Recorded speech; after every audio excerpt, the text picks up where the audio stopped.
Vedika report சூடாக இணைந்திருக்கிறோம். இன்று ஒரு சுவாரஸ்யமான காணொலியோடு நாங்கள் வந்திருக்கிறோம். எங்களுடைய சேனலுக்கு புதிதாக வருகிறவர்கள் முதலில் சப்ஸ்கிரைப் செய்து கொள்ளுங்கள். நாங்கள் பதிவிடுகின்ற காணொலிகள் உடனுக்குடன் உங்களை வந்து சேரும். உலகம் முழுவதும் நவம்பர் டிசம்பர் மாதம் வருகிறது என்று சொன்னாலே பல்வேறு வதந்திகள், பல்வேறு அதிர்ச்சியூட்டும் தகவல்கள் பரப்பப்படும்.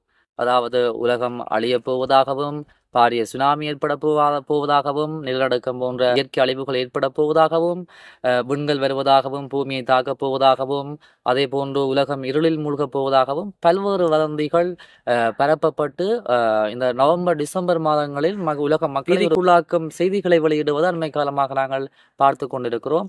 அதே போன்றுதான் அண்மையில் ரஷ்யாவில் இடம்பெற்ற சுனாமியையும் புதிய பாபா வங்கா ஏற்கனவே கணித்திருப்பதாகவும் தகவல் வெளியாகி இருக்கிறது. இனியும் இயற்கை அழிவுகள் ஏற்பட போவதே அவர் கணித்திருப்பதாகவும், இதைவிட பெரிய அழிவு இந்த நவம்பர் டிசம்பர் மாதங்களில் ஏற்பட போவதாகவும் எச்சரிக்கை விடுக்கப்பட்டிருக்கிறது.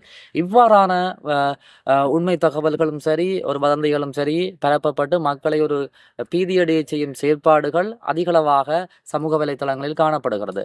தற்போதும் ஒரு செய்தி வெளியாகி இருக்கிறது. அதாவது இன்று 6 நிமிடங்கள் உலகம் முழுவதும் இருளில் மூழ்கும் என்ற செய்தியை நாசா தற்பொழுது மறுத்திருக்கிறது.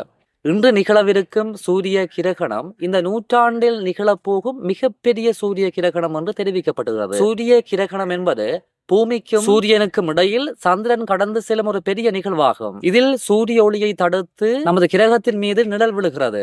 இவ்வாறாக இன்று நிகழும் இந்த முழு சூரிய கிரகணமும் கிட்டத்தட்ட 6 நிமிடங்கள் வரை வானத்தையும் பூமியின் சில பகுதிகளையும் இருளாக்கும் என்று கணிக்கப்பட்டிருக்கிறது. ஆனாலும் இது பூமியை முழுவதும் இருளாக ஆக்காது. அந்த வகையில் Spain, Gibraltar, Morocco, Algeria, Tunisia, Libya, Egypt, Sudan, Saudi Arabia, Yemen மற்றும் சோமாலியா உள்ளிட்ட 11 நாடுகளில் இதன் தாக்கம் அதிகமாக இருக்கும் என்று தெரிவிக்கப்படுகிறது.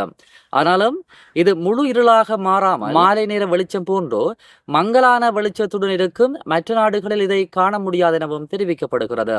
இதை குறித்து மக்கள் அச்சம் கொள்ள தேவையில்லை என நாசா விஞ்ஞானிகள் தெரிவித்திருக்கிறார்கள்.